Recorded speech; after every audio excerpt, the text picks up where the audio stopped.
Basophil कितना था? Acidophil कितना था? न्यूट्रोफिल कितना था? किसका फंक्शन था फाइगोसाइटोसिस? अगेंस्ट द एलर्जी कौन था? किसने एलर्जी क्रिएट किया था? Basophil produce three chemical, first one, second, got it. अभी हम बात करेंगे बेटा about the A granulocyte. A granulocyte देख ले, टॉपिक का नाम है ए ग्रेन्युलोसाइट। मतलब यहाँ पे ग्रेन्स नहीं होंगे, यहाँ पे ग्रेन्स नहीं होंगे बेटा। इसमें दो बातें आती हैं, बता। मैंने क्या बोला था, एक का नाम क्या है? लिम्फोसाइट। क्या नाम है? और एक का नाम मोनोसाइट। एक का नाम लिम्फोसाइट, एक का नाम मोनोसाइट। चल पहली बात सुन, लिम्फोसाइट जो होता है, लिम्फोसाइट नाम का जो सेल होता है, उसके पास रहता है rounded large nucleus. Large nucleus, इसका न्यूक्लियस कैसा रहता है? Round large nucleus. अगर ये सेल है बेटा, अगर ये सेल है, कौन सा सेल है? इसके पास जो न्यूक्लियस है वो राउंड लार्ज न्यूक्लियस है। कौन है पीले कलर में? न्यूक्लियस। समझा? उसके बाद में ये जो होता है लिम्फोसाइट, ये दो तरह के रहते हैं, एक का नाम बी और एक का नाम टी। रट लेना इसको। कितने प्रकार के लिम्फोसाइट है? रिपीट कर, पहला कौन, दूसरा कौन? बी और टी। ये रहते हैं 20 से 25%। कितना परसेंट रहता है? मतलब टोटल डब्ल्यूबीसी अगर मिलाया जाए, कितना टोटल कितना रहेगा ये? 20 से 25%। समझ में आया आपको? इतना लिख लो।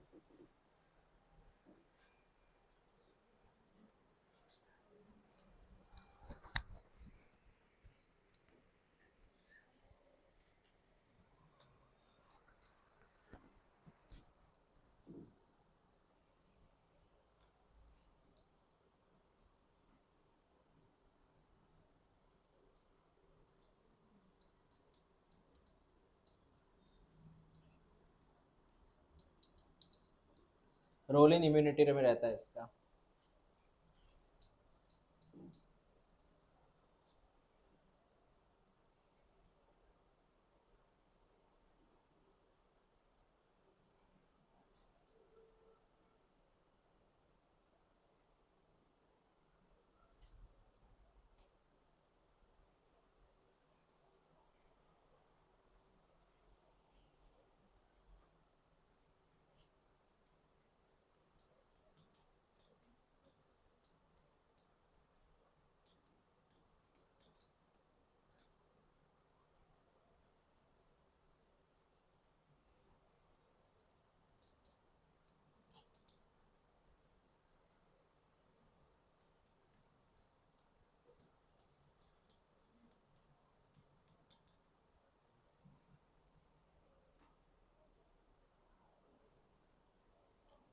दूसरा भी लिख लो। उसका जो न्यूक्लियस है वो किडनी के आकार का है, 2 से 10% होता है सिर्फ वो। और उसका रोल है फैगोसाइटोसिस।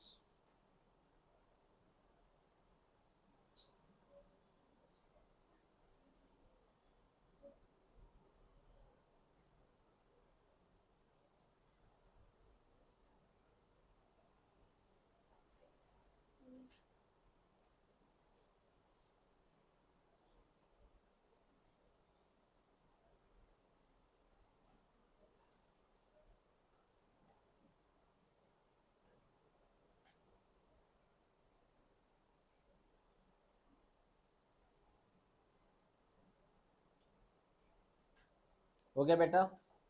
क्या रोल है? समझा क्या वो? बताओ, राउंड शेप न्यूक्लियस किसका था?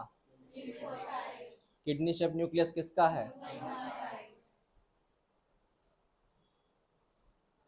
ट्राइलोब न्यूक्लियस किसका था? ट्राइलोब, ट्राइलोब, बाइलोब, हाँ, मल्टीलोब, और इनके न्यूक्लियस के आकार, आपको परसेंट याद है सभी के? बेसोफिल, एसिडोफिल, योसोनोफिल, सॉरी वही नाम है उसका, न्यूट्रोफिल, इसका इसका सबके परसेंटेज बसल जागा नहीं का इथे येऊन जा बेटा, आय जागा इकडे बस. ओके सर, अब बता कितने सेल है? 2 सेल है पूरे, इसमें 2 सेल है जिनका काम है फाइगोसाइटोसिस. इसके पहले शब्द गया ये, एक के पहले कौन शब्द गया? न्यूट्रोफिल. कौन सा? न्यूट्रोफिल. और ये कौन? क्या काम है इनका? वेरी गुड, फाइगोसाइटोसिस, कि बैक्टीरिया को खा लो, ये उनका काम है. सर डब्ल्यूबीसी खत्म हुआ. हाँ बेटा डब्ल्यूबीसी खत्म हुआ. तीसरा बचा सर प्लेटलेट्स. चल लिख ले प्लेटलेट्स. प्लेटलेट्स की हमें याद आई थी ड्यूरिंग डेंगू मलेरिया. प्लेटलेट्स की हमें तब याद आई थी जब हमें क्या हुआ था? डेंगू हुआ था. पता है प्लेटलेट्स का सेकंड नाम क्या है? Thrombocytes, also called as thrombocytes. Platelet का सेकंड नाम क्या है बेटा? थ्रोम्बोसाइट्स है. ये सेल चपटे रहते हैं, फ्लैट, एंड रहते हैं नॉन न्यूक्लिएटेड. चपटे रहते हैं और रहते हैं नॉन न्यूक्लिएटेड, इनमें न्यूक्लियस नहीं रहता.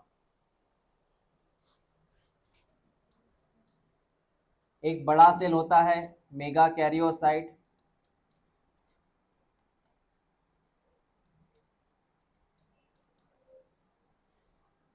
एक बड़ा सेल होता है मेगा कैरियोसाइट्स. एक बड़ा सेल मेगा कैरियोसाइट्स, इसके होता है, इसके टुकड़े होते हैं. फ्रैगमेंटेशन का मतलब टुकड़े होना, और उससे जो टुकड़े मिले छोटे छोटे, that is called as platelets. Yes, they are called as platelets. मतलब platelets are derive from which cell? Megakaryocytes. Platelet बेटा कहाँ से आया? एक बड़ा सेल था, बड़े सेल का नाम क्या है? उसके क्या हो गए? टुकड़े हो गए, उससे कौन बना? प्लेटलेट्स बना. तो प्लेटलेट्स एक टुकड़े होते हैं छोटे छोटे. हाँ सर समझ में आया.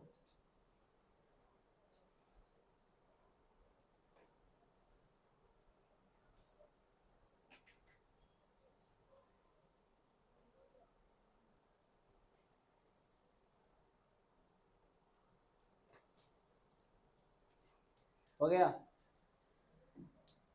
इनका जीवन काफी कम रहता है, दे आर शॉर्ट लिव्ड. मतलब एक ही हफ्ता जीवन रहता है, ये एक हफ्ता जीवित रहते हैं, एक ही हफ्ता ये जीवित रहते हैं, शॉर्ट लिव्ड.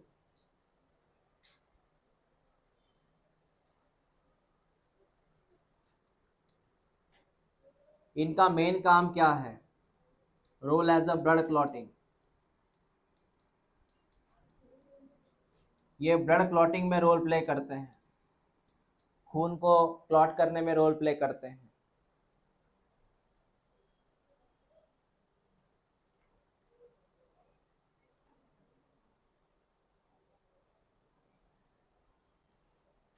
ब्लड क्लॉटिंग का सेकंड नाम लिख ले, कोएगुलेशन. कोएगुलेशन,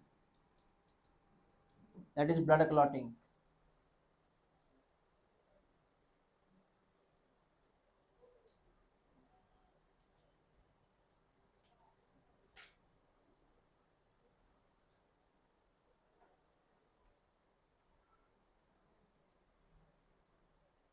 लिखना हो गया आपका? सुन क्या होता है, सुन बेटा क्या होता है. ये प्लेटलेट्स है,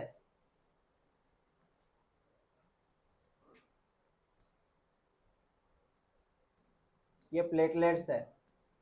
प्लेटलेट्स डायरेक्ट खून क्लॉट नहीं करता, प्लेटलेट्स में से केमिकल पहले बाहर निकलता है.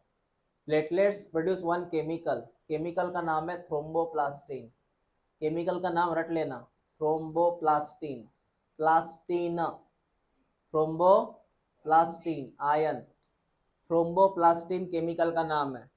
और उसी केमिकल से होता है बेटा ब्लड क्लॉटिंग। क्या होता है, रिपीट कर, क्या प्लेटलेट डायरेक्ट ब्लड क्लॉट करते हैं? नहीं। What the platelet produce, chemical का नाम है, इसको बोलते हैं क्लॉटिंग फैक्टर। क्या बोलते हैं, या क्लॉटिंग का केमिकल है ये।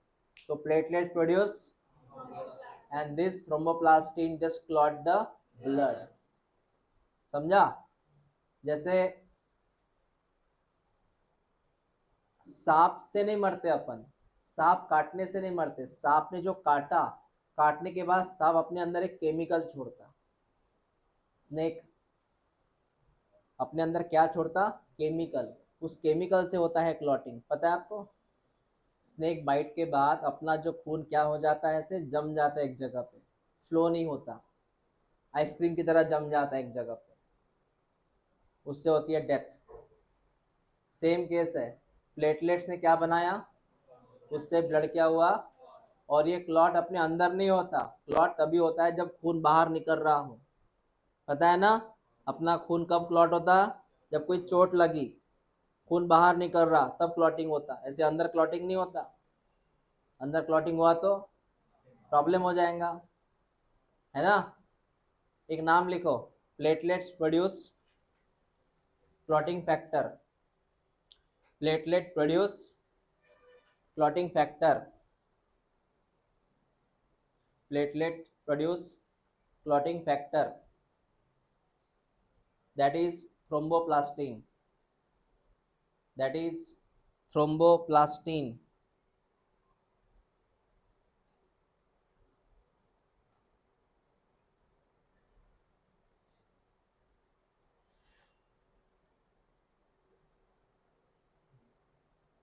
ठीक है, ओके। उसके बाद में थ्रोम्बोसाइटोसिस, इसका मतलब है आपके प्लेटलेट्स बढ़ रहे हैं,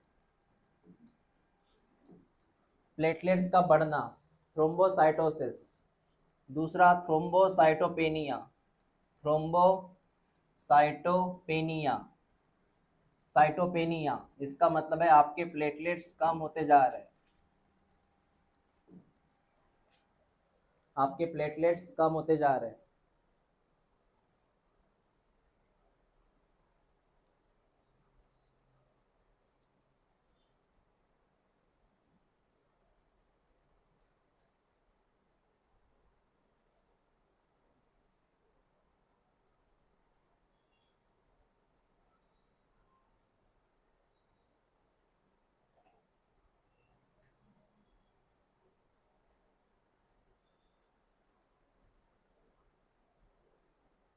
बेटा हो गया क्लियर? आपको समझ में आया क्या था ये? डेंगू में क्या होता है, प्लेटलेट बढ़ते ही कम होते हैं, प्लेटलेट्स का कम होना मतलब क्या है, थ्रोम्बोसाइटोपेनिया। फिर आपने क्या किया था, प्लेटलेट्स कैसे बढ़ाए थे, पपई के पत्ते खाए थे, कीवी नाम का फल खाया था, और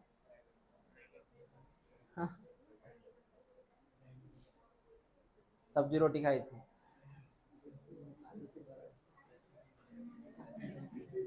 हो गया वो, आपका टॉपिक हो गया बेटा वो। अभी आपके सामने है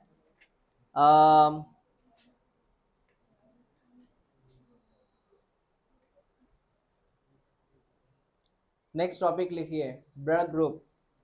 एनसीईआरटी देखो, वही होगा ना, ब्लड ग्रुप ही होगा ना, है ना, ब्लड ग्रुप, ब्लड ग्रुप, हाँ, 15.1.3 ब्लड ग्रुप।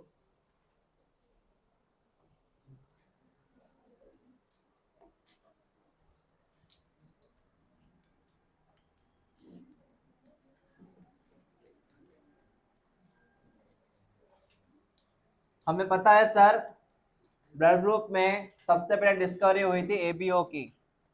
एबीओ नाम का रहता है ब्लड ग्रुप, डिस्कवर्ड बाय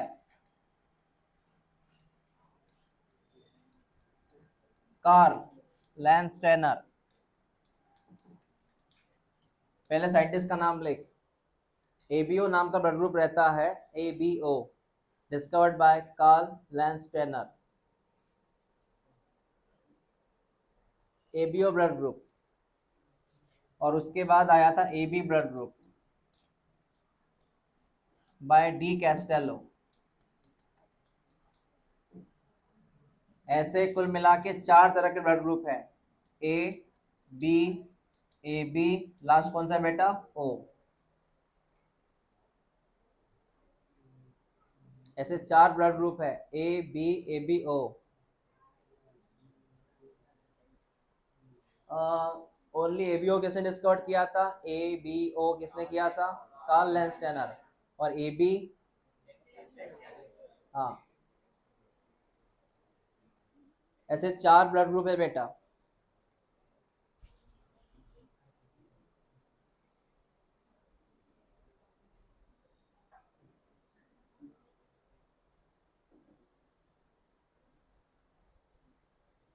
आपको ये समझ में आया मैंने क्या लिखा? एबीओ किसने डिस्कवर किया? एबीओ का मतलब है कोई ब्लड ग्रुप नहीं, एबीओ। ए अलग है, बी अलग है, ओ अलग है। ए अलग, बी अलग, ओ अलग। और स्पेशली एक ब्लड ग्रुप होता है ए बी। कौन सा ब्लड ग्रुप? हाँ, तो ए अलग, बी अलग, ए बी अलग, ओ अलग, ऐसे 4 है ब्लड ग्रुप।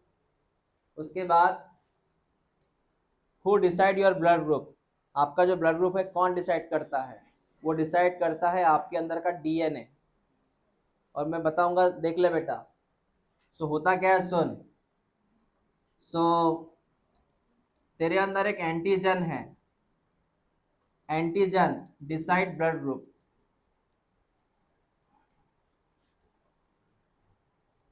मतलब नहीं समझा सर? मतलब समझाता हूँ। Firstly who decide your blood group? Decide your blood group. And this antigen present on, ये जो एंटीजन रहता है ये कहाँ रहता है? ये रहता है आपके आरबीसी के सरफेस के ऊपर। कहाँ रहता? हाँ, antigen present on surface of RBC, लिख ले।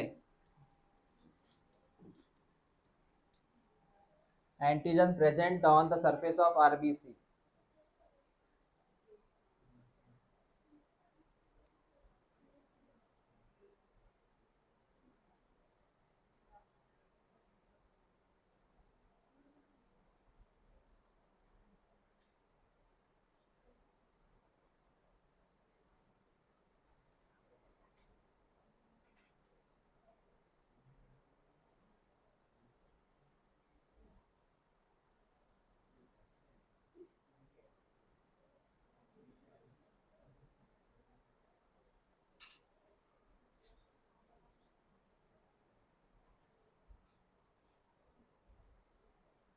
एंटीजन प्रेजेंट कहाँ है बेटा? Surface of RBC. आपका लिखना हो गया इतना? सुनिए मैंने क्या बोला अब तक। तेरे अंदर होता है डीएनए। डीएनए जो होता है बेटा, डीएनए जो होता है उसके अंदर एक जीन होता है, डीएनए के अंदर एक जीन, और जीन का नाम है आई जीन। रिपीट करता हूं मैं, डीएनए के अंदर कौन सा जीन? और ये आई जीन डिसाइड करता है आपका ब्लड ग्रुप। अगर ये आई जीन ने बनाया ए, ये ए कौन है सर? ए नाम का एंटीजन है बेटा। कौन है ए? या फिर आई बनाएगा बी, बी भी कौन है? एंटीजन। चलो ऐसा लिखते हैं। तेरे डीएनए के अंदर कौन छिपा है? जीन। जीन का नाम, ये आई नाम का जीन क्या बनाएगा? एंटीजन। ये क्या बनाएगा? एंटीजन। दो प्रकार के आते हैं, एक का नाम ए एंटीजन, और ये दोनों एंटीजन कहाँ रहते हैं? On the surface of RBC. ये तेरा आरबीसी है। देख, अगर आरबीसी के ऊपर ए एंटीजन है, कौन सा एंटीजन? ए एंटीजन है, तेरा ब्लड ग्रुप हुआ ए। इसके ऊपर अगर बी एंटीजन है, बेटा कौन सा antigen? Your blood group is B. अगर तेरे आरबीसी के ऊपर दोनों एंटीजन है, बेटा कितने एंटीजन, तो ब्लड ग्रुप क्या हुआ, ए बी। तेरे आरबीसी के ऊपर अगर कुछ नहीं है, कुछ नहीं है तो क्या हुआ, ओ। ऐसे होता है एबीसीडी। एबीसीडी मतलब A B O A B, समझा। रिपीट कर, who decide your blood group, your DNA. और ये डीएनए आता है तेरे पेरेंट्स से। कहाँ से आता, तो याद रखना पेरेंट्स का ब्लड ग्रुप जो होता है उससे मिला जुला ब्लड ग्रुप तेरा होता है डीएनए की वजह से, बिकॉज पेरेंट्स के डीएनए हमारे अंदर आते हैं। तो डीएनए के अंदर कौन छिपा, जीन का नाम याद रख, कौन सा जीन, आई जीन ने क्या बनाया, दो प्रकार के एंटीजन, ए या बी, ए या बी।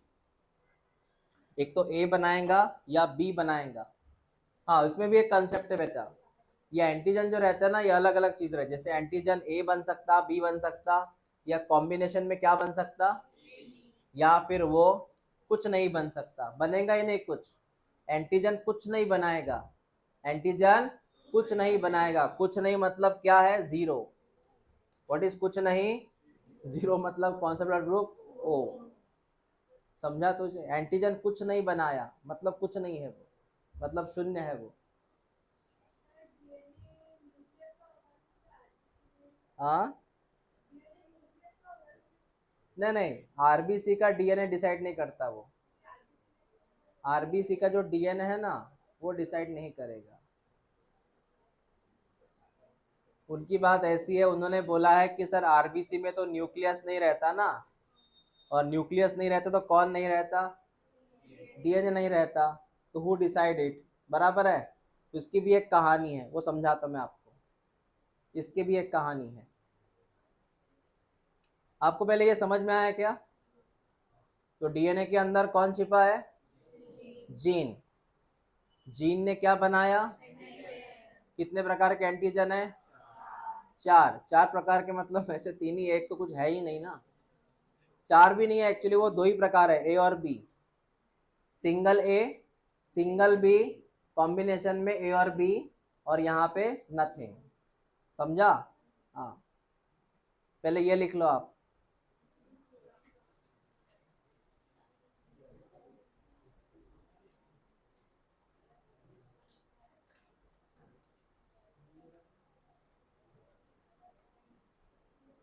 मैंने आपको इसलिए पढ़ाया ये, ताकि आपको पता चले कि एंटीजन आया कहाँ से। सिर्फ ये ऊपर का लिख बेटा।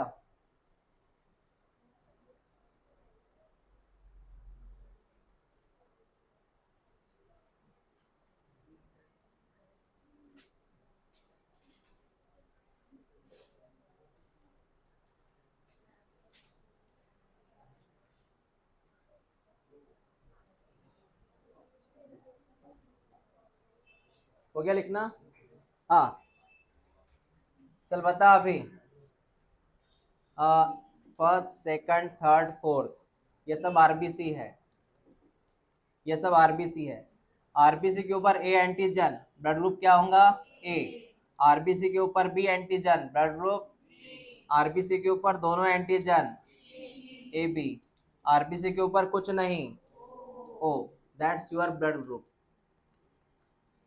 क्लियर हुआ क्या, हाँ। ये लिख लो बाजू में।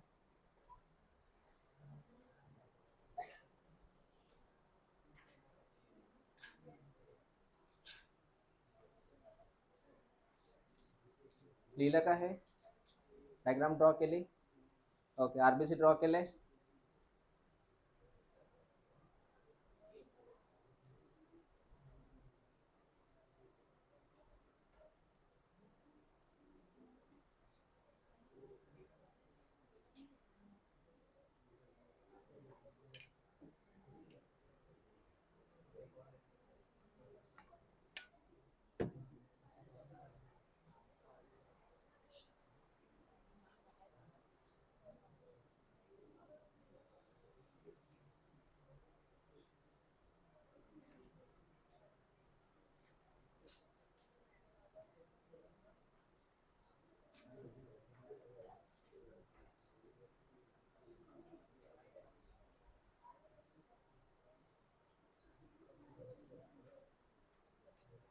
हो गया बेटा?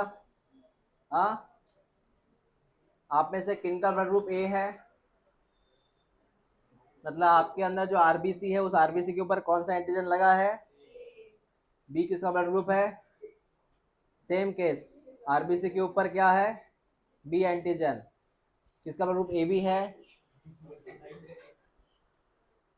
भाविक तो हमेशा हाथ ऊपर कर रहा है क्या?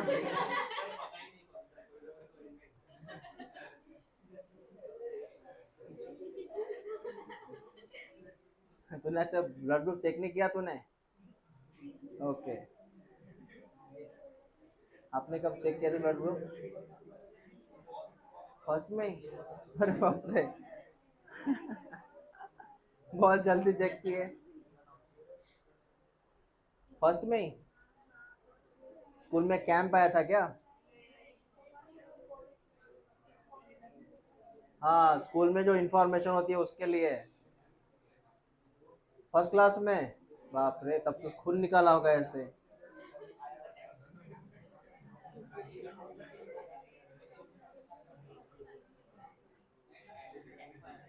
Who has O blood group?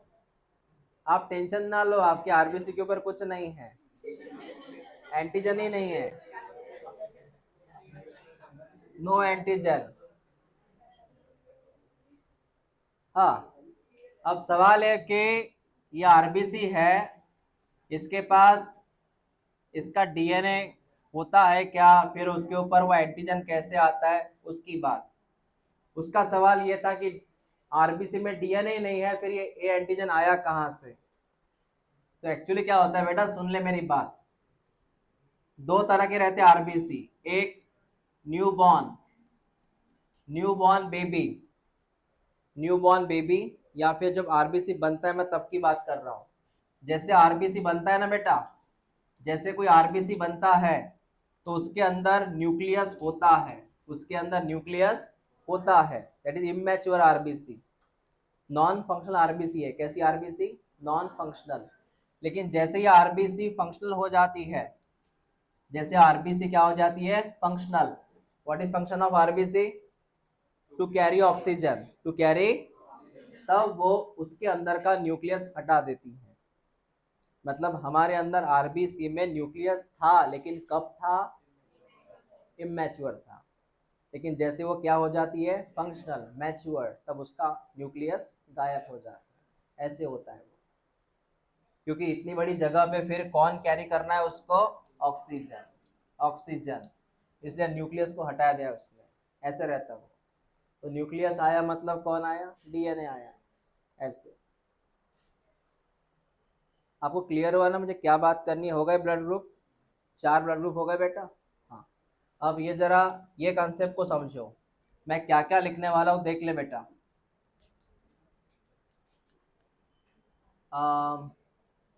Blood group लिखता हूँ, जो टेबल है उसको अब पहले क्लियर करते हैं।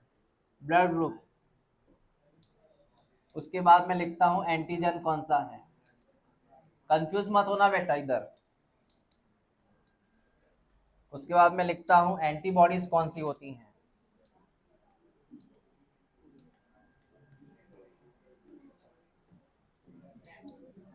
हाँ सुन, ब्लड ग्रुप कौन सा है? मेरी बात समझना, यहां से पूरा कंसेप्ट चेंज होता है। ब्लड ग्रुप कौन सा है? आप में एंटीजन सेम है बेटा, सेम। लेकिन रहा सवाल एंटीबॉडी का, क्योंकि एंटीबॉडी भी आता है बीच में। एंटीजन आया तो एंटीबॉडी भी आता है। एंटीबॉडी मतलब वो केमिकल, प्रोटीन से बना।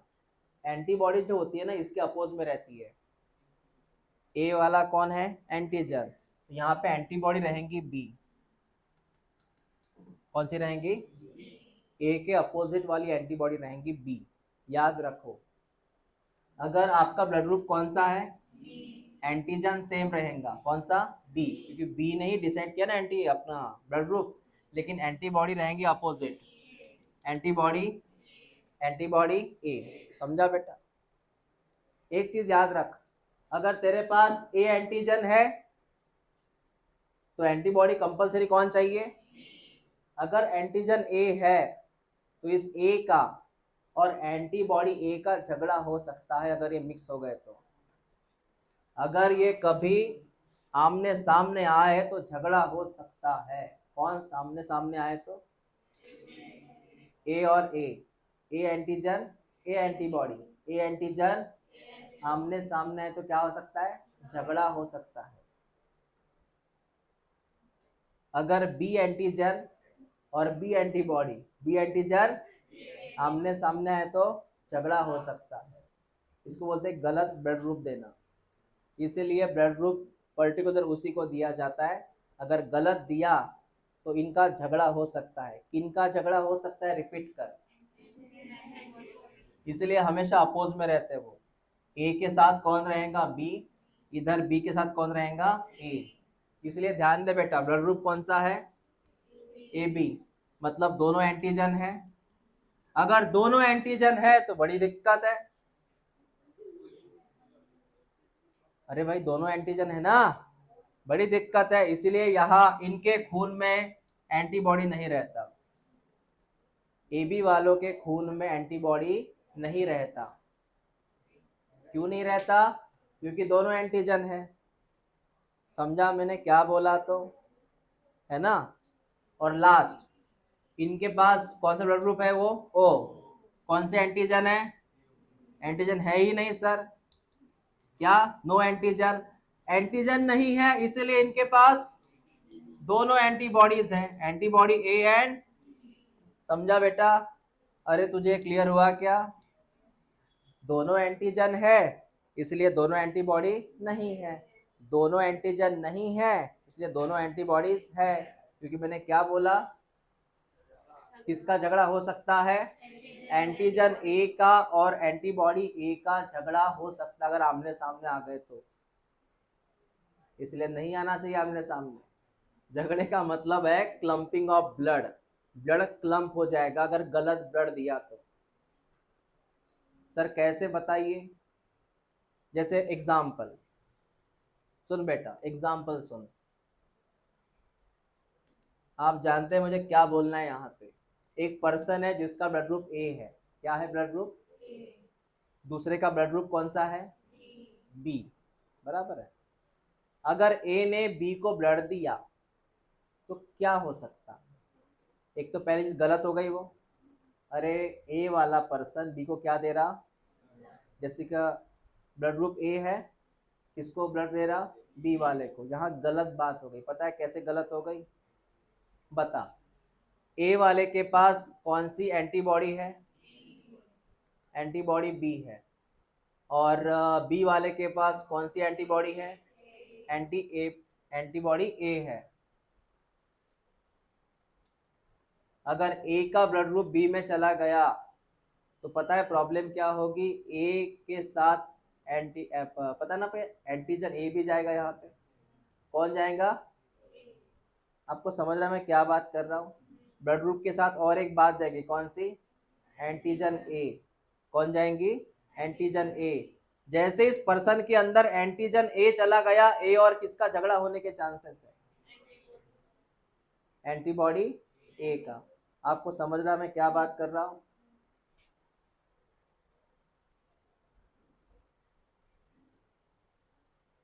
चलो आप यहीं से देख लो।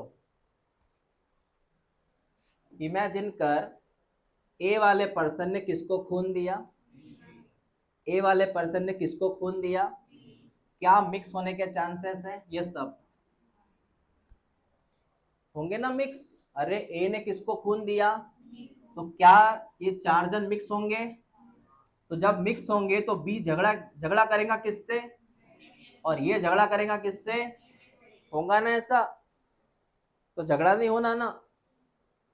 समझे आप?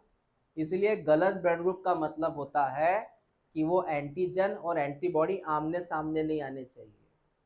याद रखना कभी भी एंटीजन ए के सामने एंटीबॉडी ए नहीं आना चाहिए। Antibody sorry antigen B, antigen के सामने एंटीबॉडी बी नहीं आना चाहिए। आया तो झगड़ा होगा। झगड़े का मतलब ऐसे फाइट नहीं करेंगे वो, खून क्लम्प हो जाएगा, ऐसे क्लॉटिंग हो जाएगा। क्या हो जाएगा? क्लॉट। जम जाएगा एक जगह पे, लॉक हो जाएगा खून। ऐसे होता है वो। आपको पिक्चर क्लियर हुआ? ए और बी ने खून दिया तो क्या चांसेस है? हाँ, इसको लिख लो आप। वैसे है वो एनसीईआरटी में, है ना बेटा? है ना? हाँ तो रहने दो फिर, लिखा है तो रहने दो फिर। अब मुझे एनसीईआरटी से ये बात बताओ, कौन किसको खून दे सकता है, कौन किसका खून ले सकता है? वही है आगे, डोनर और रिसीवर है ना। देखा एनसीईआरटी।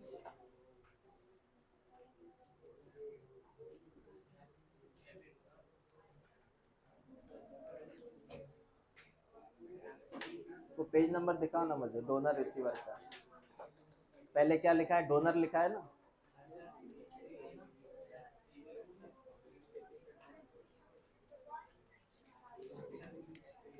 बस डोनर ही लिखा है।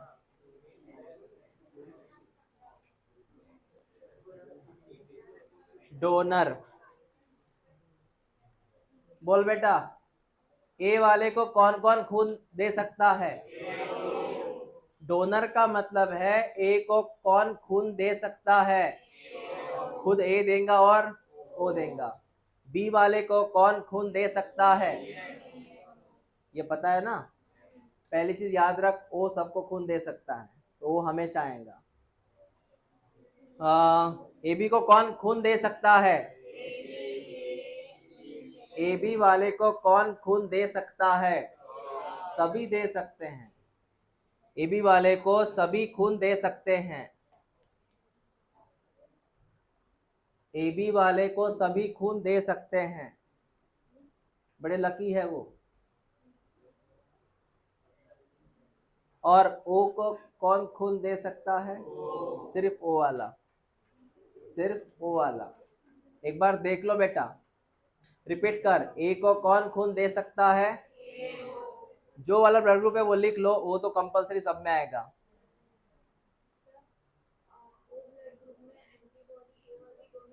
हम्म।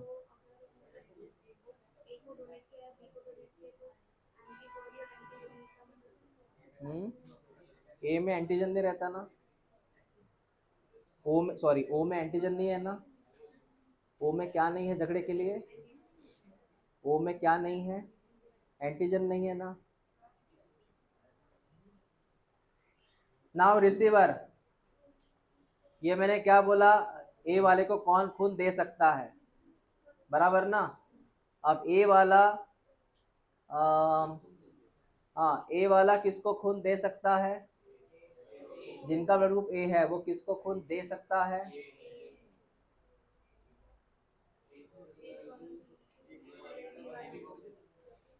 ए वाला किसको खून दे सकता है? ए भी कंपल्सरी रहेगा इधर। रिसीवर का मतलब जानते हो आप? ए वाला किसको खून दे सकता है? इधर कौन आएगा? ए बी हमेशा खून ले सकता है सभी का। ओके। ए बी वाला किसको खून दे सकता है? ए बी किसको खून दे सकता है? Only A B. और ओ वाला किसको खून दे सकता है? ओ वाला किसको खून दे सकता है? ये फ्लो चार्ट बड़ा इंपॉर्टेंट है, एक बार इसको देख लो। और एनसीईआरटी में रिसीवर लेने लिखा ना, लिखा है क्या रिसीवर? वो लिख लो।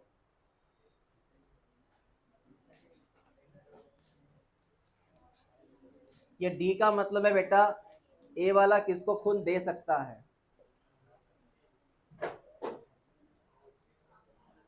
नहीं नहीं, सॉरी, खून ले सकता है।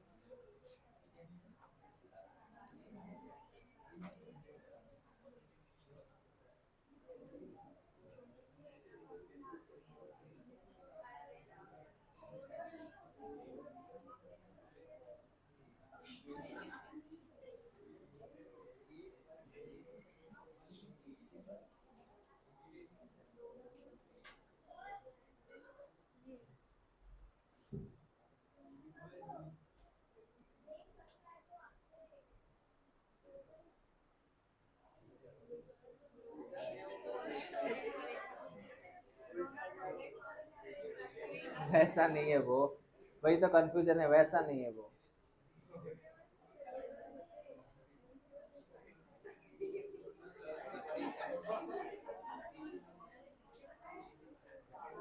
इसका मतलब ये है,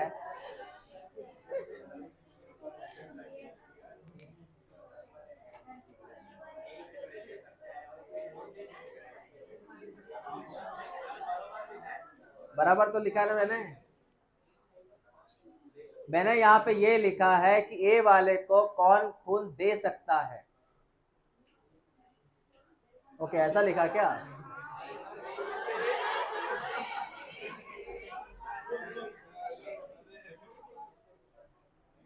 ये समझा क्या मीनिंग, मुझे क्या बोलना है? ए वाले को कौन खून दे सकता है, ये इधर का टेबल है। ए वाले को कौन खून दे सकता है?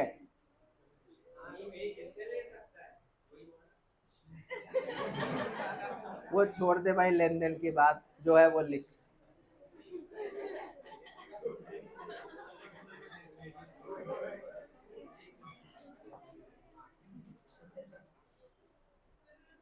ये लिखो बेटा, पहले लिख लिया आपने?